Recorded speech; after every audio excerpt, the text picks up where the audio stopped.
우리 그런 질문 좀 많이 받죠. 교회 다니면 뭐가 좋아? 예수님을 믿으면 뭐가 좋아? 이렇게 물어봐요.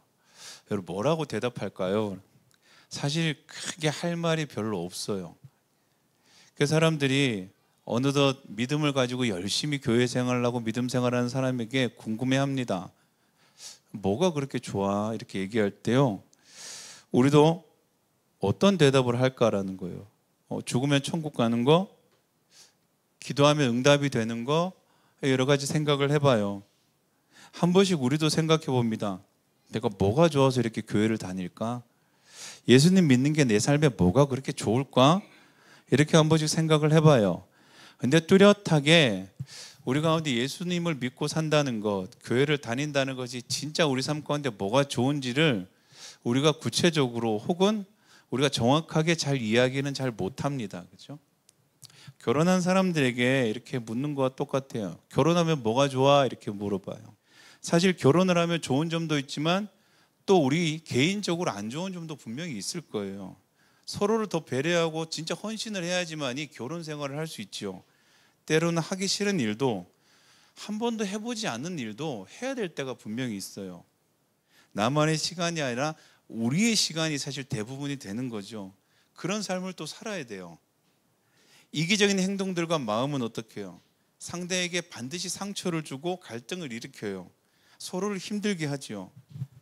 그러니까 결혼의 외형을 우리가 이렇게 막 설명하다 보면 분명 결혼이라는 것은 개인적으로 봤을 때, 결혼하기 전에 우리의 모습으로 봤을 때는 더 안 좋아지는 게 아닌가라고 생각할 수 있어요. 그렇죠? 근데 여기에 우리가 뭐가 빠졌습니까? 라는 거예요. 뭐가 빠졌냐 하니까요, 여기에 사랑이 빠져 있다는 거예요. 사랑을 빼고 우리가 이 얘기를 하고 있다는 거예요. 이 사랑이라는 것이 어떻게요? 이 모든 것들을 충분히 감수하고도 남을 만큼의 이유가 된다는 거예요. 논리적으로는 이게 이해가 제일 되지 않죠. 그렇죠? 나의 불편함과 손해를 감수하면서까지도 내가 어떻게 보면 이제껏 살아오면서 내가 소중하다고 생각하는 그 가치를 포기하면서까지도 살아갈 수 있는 이유, 이걸 어떻게 우리가 설명할 수 있겠습니까? 그렇죠? 결혼이라는 단편적인 외형으로 봤을 때는요, 이것이 설명되지 않는다라는 거예요. 그래서 어떻게 해요? 부부관계가 우리가 막 어려워지는 경우가 생겨요. 그러면 그게 어떻게 해요? 우리도 분명히 잘 알고 있어요. 사소한 문제로 일어나는 것이 아니라 서로가 서로에 대한 사랑의 확신이 점점 옅어질 때 아주 사소한 일이라도 계속해서 그것이 문제로 터져 나오는 거. 그 문제만 해결되면 될 줄 아는데 사실은 어떻게 해요? 근본적으로 나를 사랑하고 있나? 내가 사랑하고 있나? 라는 근본적인 그 믿음의 흔들림에서 시작되는 여러 가지 일들이라는 거예요. 그렇죠? 믿음도 우리 신앙도 마찬가지예요. 교회 다니면 뭐가 좋습니까? 이렇게 물어봐요. 좋은 것보다 불편한 게 더 많죠. 부담스러운 것이 더 많아요. 헌금해야 되고 헌신해야 되고 봉사해야 되고 모르는 사람들과도 함께 사귀어야 되고 친해져야 되고 함께 밥도 먹어야 되고 함께 그 시간들을 보내야 되고 함께 예배 드려야 되는 거예요. 그렇죠? 교회 다닌다는 것이 우리 가운데 무슨 유익이 있습니까? 라고 얘기했을 때는요, 분명합니다. 우리 가운데 뭐 때문에 예수님 믿고 사십니까? 뭐 때문에 교회 다니십니까? 했을 때요, 우리가 교회를 다니는 우리의 모습들이요, 우리의 삶을 얘기한다면요, 세상 사람들은 그게 무슨 유익입니까? 라고 얘기할 거예요. 근데 우리는 왜 다닙니까? 왜 예수님 믿습니까? 할 때요, 단 한 가지 이유밖에 없는 거예요. 그게 뭐냐면 우리가 하나님을 사랑하고 있다는 거예요. 우리가 하나님을 사랑한다는 거예요. 그렇기 때문에 어떻게 해요? 우리는 교회를 다녀요. 우리는 예수님을 믿는 거예요. 우리가 자꾸 이걸 잊어버려요. 교회 다니면 예수님 믿으면 뭐가 좋아하는 질문을요, 우리는 이렇게 받죠. 예수님을 믿으면 내 삶에 내 개인적으로 내 인생에 어떤 유익이 있냐라는 것을 자꾸 받아들이기 시작하는 거예요. 신앙이 내게 주는 유익이죠. 이로움이 뭔지를 계속 생각하는 거예요. 이것이요, 예수님을 믿는 믿음의 출발이 만약 되어버린다면 우리는 어떻게 해요? 하나님을 사랑하는 것이 이유가 아니고 우리 삶에 신앙이 무슨 유익을 주느냐, 이거에만 관심이 있는 거예요. 그리고 그 유익이 어떻게 해요? 없다면 우리의 믿음도 똑같이 어떻게 해요? 같이 흔들리는 거예요. 우리의 출발이 어디로 시작한다는 거예요? 하나님을 사랑하는 것으로 출발하는 거예요. 사랑하기 때문에 오늘 성경이 뭐라고 그래요? 사랑하는 사람은 어떻게 해요? 내 계명을 받아서 지키는 사람이다, 이렇게 얘기하는 거예요. 전제가 뭐예요? 계명을 지키는 것이 아니고요, 나를 사랑하는 사람들이라는 거예요. 그런데 우리는 이 말을 어떻게 바꾸느냐? 계명을 지키면 하나님이 나를 사랑하실 거야 라고 바꾸는 거예요. 조건으로 바꾸는 거예요. 그러다 보니까 어떻게 해요? 계명을 지키면 하나님 나를 사랑하신다. 사랑하시는 건 뭐예요?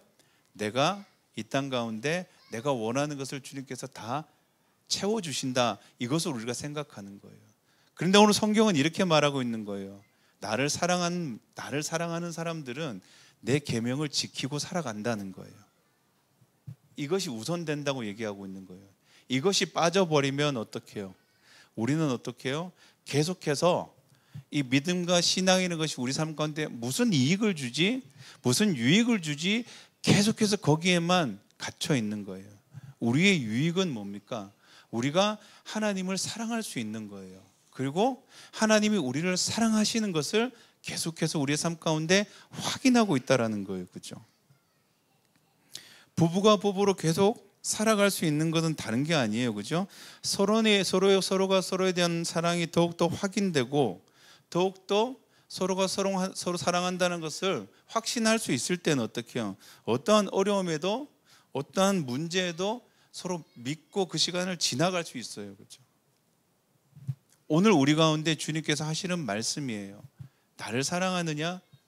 나의 사랑으로 출발했던 이 믿음의 시작, 믿음의 여정이 너희가 그 시간이 지나고 나니까 어떻게 해요?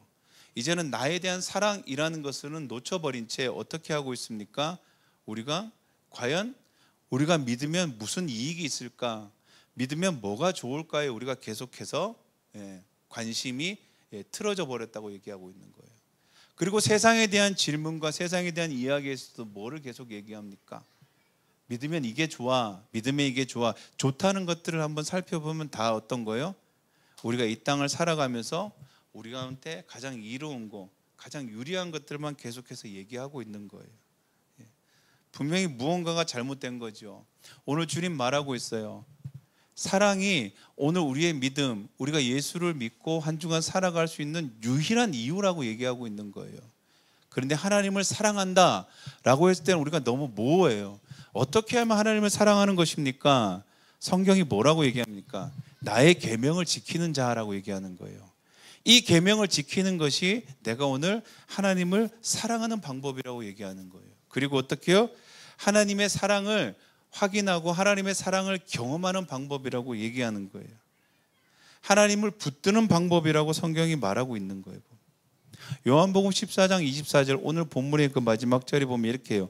나를 사랑하지 않는 사람은 내 말을 지키지 아니한다. 너희가 듣고 있는 이 말은 내 말이 아니라 나를 보내신 아버지의 말씀이다, 이렇게 얘기하는 거예요. 하나님의 말씀, 하나님의 말씀을 지키고 살아가는 것은 그저 율법을 지키는 것이 아니라 어떻게 해요? 하나님을 사랑하는 길이라고 얘기하고 있는 거예요. 우리는 사랑한다고 했을 때 어떻게 합니까? 내 방식의 사랑이 아니고요, 상대가 원하는 사랑이야말로 우리가 사랑하는 거예요. 오늘 주님 말하고 있는 거예요.